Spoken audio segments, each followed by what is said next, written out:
Hey everybody, I had some people asking about a garden tour. We put in our first garden this year at our new house in Wisconsin. It's about 3,700 square feet, which is really big. It doesn't seem like it when I walk down there, but when I try to take care of it, it's big. And I drew out a nice little plan on graph paper on where we were going to plant everything, how we were going to arrange it, how many plants, and I followed the package instructions, and I read books, and I followed the instructions. That's the best first guess I could take, and it sort of worked. And then sort of not. Let me show you the garden, and show you what's working and what's not. Welcome back to our bustling home. Alright, for starters we have this area that is more green and golden that doesn't match the rest of the field where there's a whole bunch of Queen Anne's lace, because that part was also plowed up and Jeff planted it in ryegrass as a cover crop.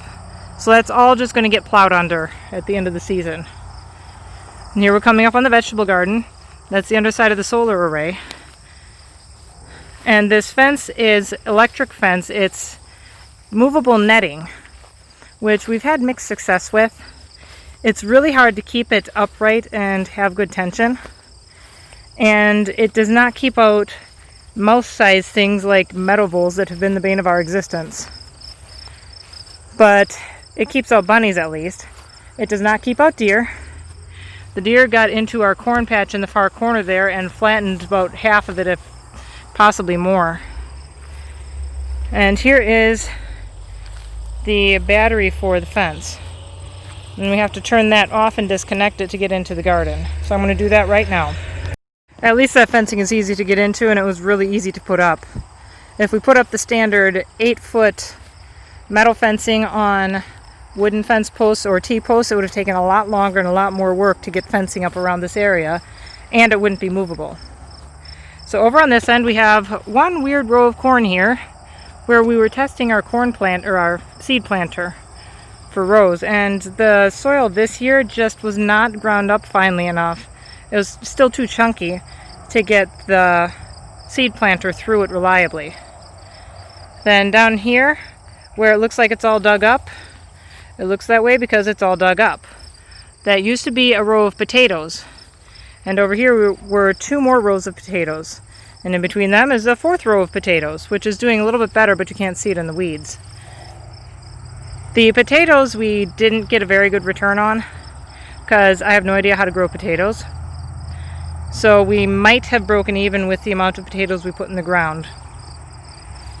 In front we have some tomato plants all along this front row here, because one of our friends grows a bunch of plants in a greenhouse and then they sell them, and they had a bunch left over this year that they couldn't sell.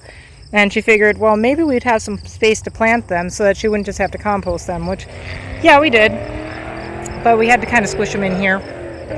And we have other things taking them over, like the crookneck squash here. And yellow crookneck squash, I think the package said to plant them 2 to 3 feet apart, which is a lie. They need to be much further apart than that because these plants are huge. I mean, these are probably like 5 or 6 feet across. So next year, these will be planted further apart. And truth be told, we might not plant yellow crookneck squash next year, because these have ended up really seedy. And there's just not much edible flesh in them, and the skin is much tougher than our zucchinis. Then we have in the foreground cucumbers on the trellises, 2 trellises of those. And that other trellis facing the opposite direction in the background is carving pumpkins. Then over here we have, among the weeds, sugar pumpkins, some carving pumpkins again. And over there where it looks like there's nothing but weeds is cantaloupe, theoretically. I know there are plants there, I don't know if we'll get any cantaloupe. Somewhere in these viney things we have acorn squash down at the end there. I think it's the second half of this supposed row. Again, with the vining things, all of the pumpkins and winter squashes, the package said to put the hills 4 to 6 feet apart.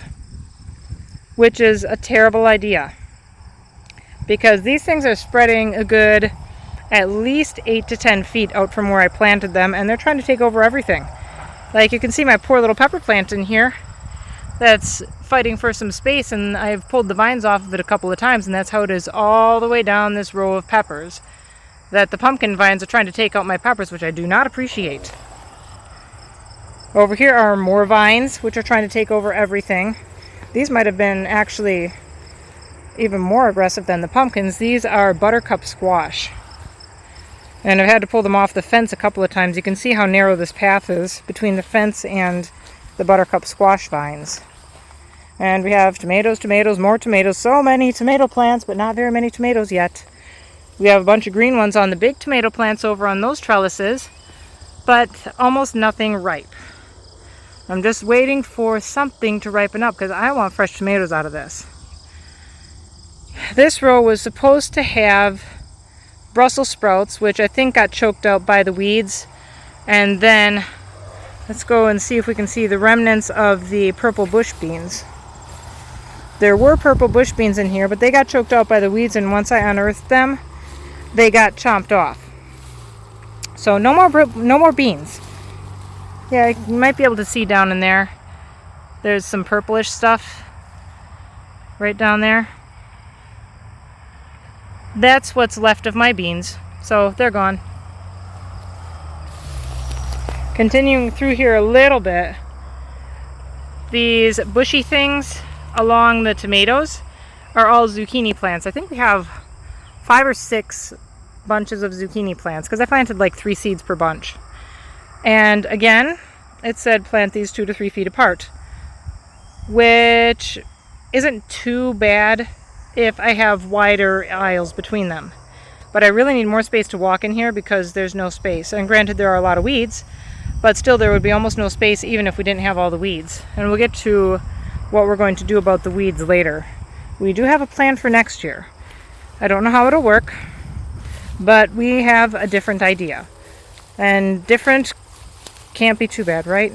Right? If you have any ideas on how to keep the weeds under control or get ahead of them in a big garden, let me know. Drop something in the comments for me. This row is Swiss chard under the weeds. Yes, everything is under the weeds because the weeds keep growing, and our plants do too, but not as fast as the weeds. Then we have turnips in the weeds, rutabaga in the weeds, but you can actually see some of the leaves over here. Let's go see some rutabaga leaves so that it's not just weeds. That way you'll believe I have a garden. See? We really do have some other plants in here, not just weeds. Here is our budding compost pile of things that we didn't get to do anything with, or things that were just too seedy to bother with. Because the cucumbers, the crookneck squash, and the zucchinis are coming in so fast that we just have a hard time processing them with all the 6 kids in the house. Then this used to be where we had beets. Unfortunately, our beets are a complete loss besides getting some greens out of them, because the meadow voles that are not stopped by the fence seem to have also started a colony in here. So this used to be all beets, and they might be short, but they chew off everything at ground level, including the top half of every beet in this row. So we lost everything here, which I'm not too broken up about it because I don't really like beets. And something just went rustling off that way, probably a rabbit. So we still have a rabbit trapped in here, awesome. Anyhow, I'm not too broken up about the beets because they kind of taste like dirt. But Jeff likes them, so it would have been nice to get some beets for him. Oh, there's a beet right there. There is 1 plant left. And that is the only one I see. It's probably going to die because there's a rabbit that I just saw. In this row, somewhere, maybe, are supposed to be onions. I pulled a few of the onions that we had in here, And they were still really tiny, like maybe double the size of the starter onions. I forget what they're called. And now I'm having a hard time finding the rest of the onions among the weeds, of course. So I'm not sure what we're going to get as far as onions because I can't check on them. Just look at all these weeds. We're really good at growing weeds. But at least we kept the border mowed so we can at least walk around it. We still have too many weeds around the fence though, because the fence is supposed to have a much higher charge than it does. The most that we've been able to get through it is 2,500 volts or 4,000 volts on our little voltmeter thing. And that's way lower than it should be. So we're not doing a very good job keeping the fence clear, but you can see that it tends to sag a lot. So if you look down at the bottom here, it's sagging on the ground and it's going to run into anything on the ground. And in some of these areas, especially over in the far corner over there, you can see the fence posts are at a very strange angle because it seems like the bottom string on the fence is much tighter than the top string. So if we have the bottom string on in full tension, then the top string is loose and sags really badly, to the point that the middle of the fence ends up laying on the ground.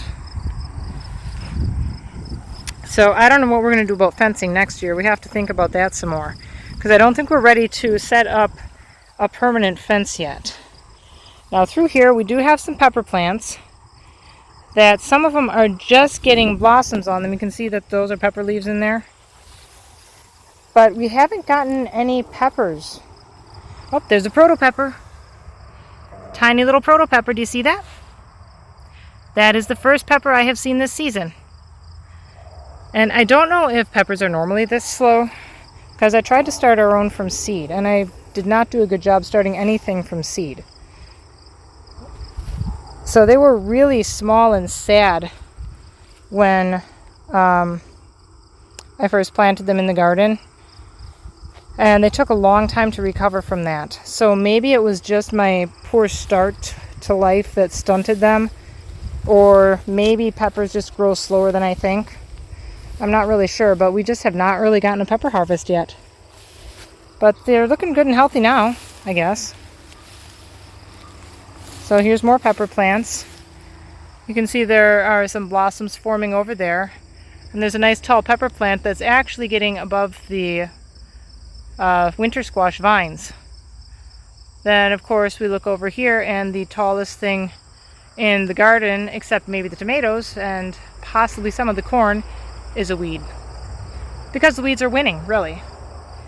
But I do like the advice that we got from one of our friends recently, that at this point of the year, she just gives up on trying to keep the weeds in check and starts harvesting. So that's what we're doing. We're going to try to keep the weeds from killing everything, but otherwise we're just going to harvest. And that is our garden for this year. Next year, I'm sure we'll have lots of improvements. Maybe some of them will be good, maybe some of them won't be good. But there will be a lot of changes at least, I guess. They should be changes, not improvements. I hope they're improvements. And in a future video and blog post, I will go through what changes we plan to make for next year and why. And then you can tell me if they're bad ideas. Sound good? Alright, that's the garden. Time to close up. So that's what our garden looks like. It is completely overtaken with weeds, obviously. I think Jeff said that the grass is called buffalo grass or something like that. Next year, at least, we are going to try to implement some weed control much earlier. Obviously, it got completely out of control this year. And I don't know if we'll try starting our own seeds next year, or if we're just going to buy plants and skip that part of it, since I did really bad with that this year. If you have any recommendations for us, drop them in the comments below. I am totally open to more experienced gardeners' advice. Keep an eye out for that video coming up about what we plan to change next year, and then you can tell me if it's a bad idea or good idea there too. I'll also be putting out a video soon giving you an update on what's happened since I posted the miscarriage videos last year. A lot's happened. See you next time.